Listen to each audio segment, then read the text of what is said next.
પરમાત્મા પોતે જ્યારે એતાવન એવ કહેતા હોય ત્યારે વક્તાને કોઈ અધિકાર નથી કે પરમાત્માથી આગળ વધીને એ બોલી શકે. એટલે પરમાત્માના શબ્દો પાછા એતાવદેવ જિજ્ઞાસમ તત્વ જિજ્ઞાસુનાત્મનઃ અન્વય વ્યતિરેકાભ્યામ યત સ્યાત સર્વત્ર સર્વદા. આવી રીતે સર્વત્ર સદા એ પરમાત્માને જ વિલસી રહેલો તમે સદાકાળ જોયા કરો એવી પરમાત્મા અને ગુરુજનોને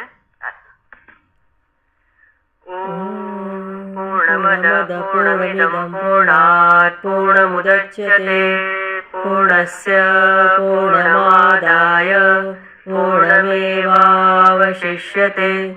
ઓમ શાંતિ શાંતિ શાંતિ. વસુદેવસુतं દેવં કંસચાણૂરમર્દનમ દેવકી પરમાનંદમ કૃષ્ણં વંદે જગદ્ગુરું.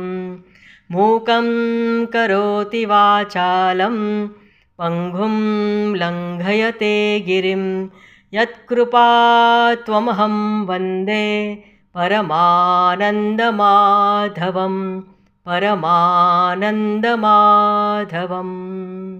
હરિ ઓમ શ્રી ગુરુભ્યો નમઃ. હરિ ઓમ.